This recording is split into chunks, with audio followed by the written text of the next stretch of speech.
delinquent because it had failed. See you in a bit. We'll see you upstairs.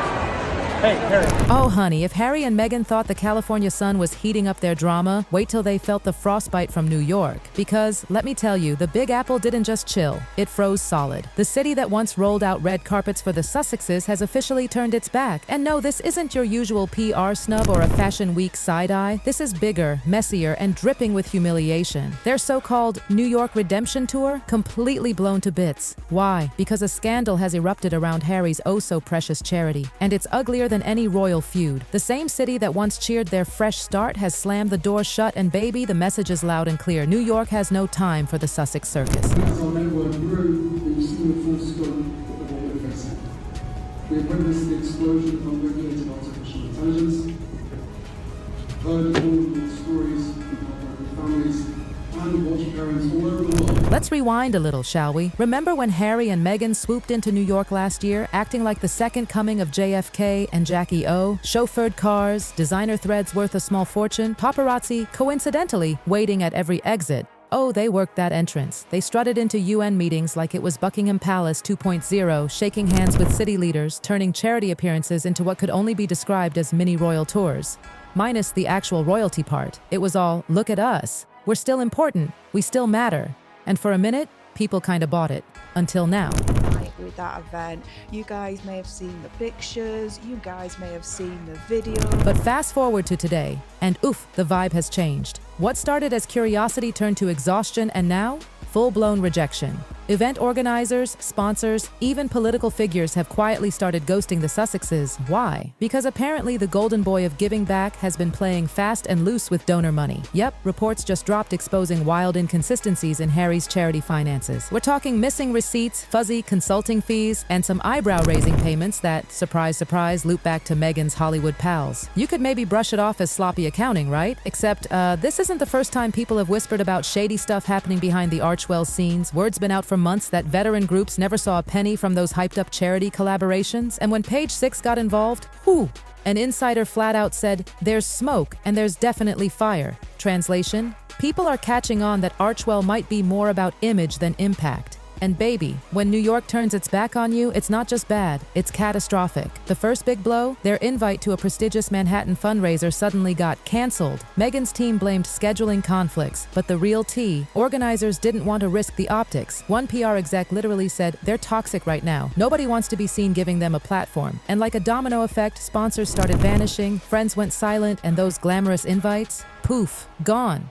It's like Hollywood's golden couple just got collectively unfollowed by New York's elite. Then came the real slap. When Harry's team reached out to the New York City mayor's office about launching a new charity project, the response was polite but frosty. One official even told a reporter off the record, we wish them well, but right now New York's focused on real community work, not celebrity charity tours. Ouch. The tabloids had a field day. The New York Post practically broke out confetti with the headline, Archwell in Trouble, the charity that helped no one. Brutal. The article tore them apart, claiming donations that should have funded community projects got lost in administrative costs. One journalist even compared their foundation to a vanity brand in disguise. Of course, Meghan's PR army scrambled faster than a Buckingham butler at high tea. Damage control calls were flying from Montecito to Manhattan. A spokesperson rushed out a statement saying everything was transparent and compliant. But please, the public isn't buying that anymore. The we're just trying to do good act worked in 2020.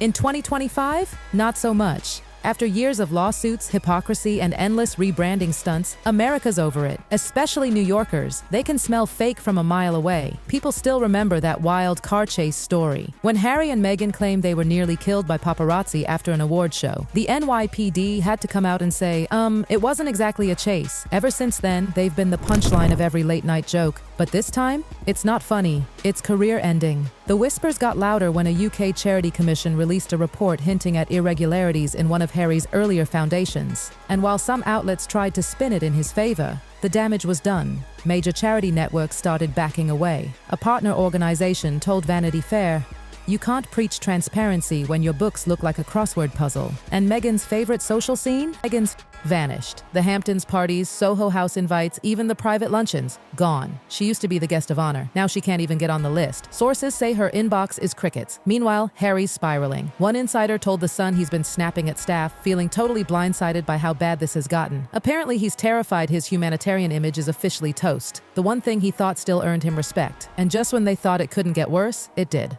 A British reporter revealed that even UK authorities might be reviewing Archewell's finances. If true, we're talking full-blown transatlantic embarrassment. A palace aide couldn't resist a dig, reportedly saying, "The irony is delicious. They left claiming the monarchy wasn't ethical. Now look who's under investigation, oof." You can't write irony like that. The couple who built a brand around being morally superior are now choking on their own narrative. Their royal without the crown empire is cracking, and the city that once gave them validation has slammed the door hard. Outside a cafe near the UN, one New Yorker summed it up perfectly. They came here looking for a second act, but New York's already moved on. Just like that, the fantasy of being America's Diana and JFK Jr., over. The city that never sleeps has woken up, and it's saying, no thanks. But hold tight, because what's coming next makes everything before look tame. A leak from inside Archewell itself.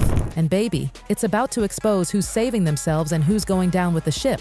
The air was thick, humiliation practically floating through Manhattan's upper circles. Whispers echoed across penthouse brunches and charity galas, as everyone who once fawned over the Sussexes suddenly pretended not to know them. By the time the morning papers hit the stands, New York had already decided Harry and Meghan were out, their once sparkling image completely shattered. Those glossy magazine covers that once called them the future of modern royalty, now replaced with headlines sharp enough to cut glass. Charity chaos, Duke's donation debacle. New York turns its back on the Sussexes. Even the talk shows couldn't resist. Over coffee and croissants, hosts cackled about the Duke of Disasters. Stephen Colbert slipped in a joke about vanishing donations, and the Views panel had that classic look. Pity mixed with exasperation. You know, the one you give when someone just won't stop making bad choices. So what went wrong this time? Oh, buckle up, because it started with Travelist, Harry's pride and joy. The eco-travel project he once described as his life's mission. The idea was noble. Travel sustainably, help the planet, and sprinkle in some royal gravitas. But now,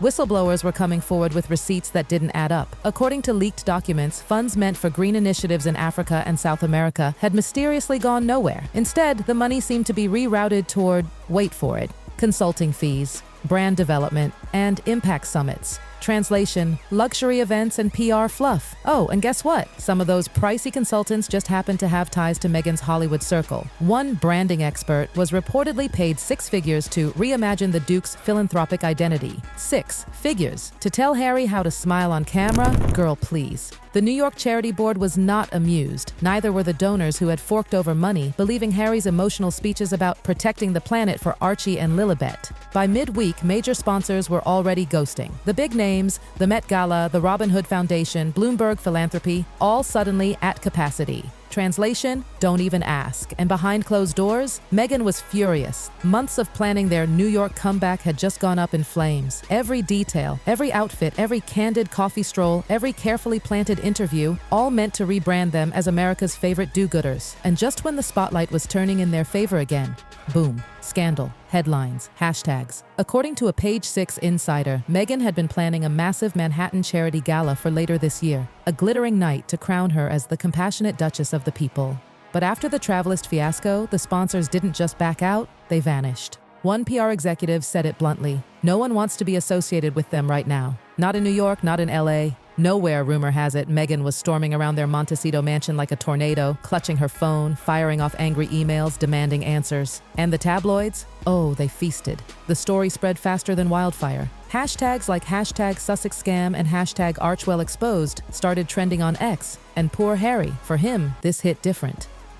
The man who once strutted through royal events with medals shining on his chest now found himself iced out of every major philanthropic circle. Behind those polite, no comments and fake smiles, panic was brewing. His once respectable charity brand had become a liability. Even their closest allies started stepping back. Remember Tyler Perry, the man who gave them shelter when they fled the royal family? Yeah, even he reportedly said, the drama just follows them. And Oprah? Silent. Gayle King? Silent. That silence was louder than any denial could ever be. Meanwhile, across the Atlantic, the British press was having the time of their lives. The Daily Mail splashed a cruel side-by-side. Harry in a tux in 2019 versus Harry at LAX now. Exhausted, slumped, defeated. Caption? From hero to headache. Brutal. Even the Times couldn't resist with their own dagger headline. New York shuts its doors. The Sussex experiment has failed. And, oh, it gets worse. Financial analysts started digging deeper into Archwell's filings. What they found? Outdated reports, missing figures, sketchy administrative costs. Exactly the kind of red flags that make donors nervous and accountants start sweating. Critics began calling Archwell less of a charity and more of a celebrity maintenance machine. One big PR show disguised as do-gooding. Meghan wanted to clap back, of course. We should tell our side, she reportedly told Harry, but his advisors were begging him to stay quiet. The last time they defended themselves publicly, it spiraled into another circus. Still, rumor has it Meghan was already drafting a new essay about how philanthropy mistreats women of color. But the kicker? No one in New York wanted to publish it. The glossy magazines that once begged for her voice were suddenly ghosting. Netflix? Quiet. Spotify? Done. Vogue? Not at this time. Those once wide-open doors were creaking shut. The buzz around them had turned radioactive. Even paparazzi, who used to chase them down, were starting to lose interest. And here's the delicious irony. The same city they thought would crown them as modern royalty was now the one shutting them out. Because in New York, reputation is currency. And once it's spent, you can't buy it back with royal titles. By late September, the couple quietly canceled all their New York appearances for the rest of the year. Meghan's purposeful living docuseries that she'd been teasing, shelved indefinitely. A studio insider even told Variety, no one wants to hand them another microphone right now. Still, Meghan wasn't giving up. Oh no, not her. Behind the scenes, she was already plotting a new strategy, reaching out to influencers, wellness coaches, and female CEOs trying to build a new tribe. A comeback on her own terms. The message was clear. If New York didn't want her, she'd build her own empire somewhere else. But the internet, it wasn't fooled. Every new photo op, every candid quote, every motivational post was met with side-eye and skepticism. People weren't buying the act anymore. Once the public's trust is gone, no amount of PR spin can resurrect it. And poor Harry. Insiders say he's retreating deeper into himself, skipping calls, dodging meetings, avoiding joint appearances with Meghan. One source told The Sun, he feels like everything he touches turns to dust. New York might have been the final straw, not just for their public image, but for their marriage's illusion of invincibility. Because let's be real, when the headlines fade and the cameras turn away, what's left? No palace, no fairy tale glow, no safety net. Just two ex-royals sitting in a mansion, watching their empire of image crumble one headline at a time. And the cruelest twist? The city they thought would make them America's answer to Diana and JFK Jr. is now saying, no thanks. The dream is over. No more second chances. No more sympathy. No more glossy magazine spreads or soft focus interviews. Just Harry and Meghan, stranded between fame and failure, staring at a world that's finally stopped believing the fairy tale. And somewhere out there, behind closed palace doors, you just know someone's whispering with a grin. The irony really is delicious.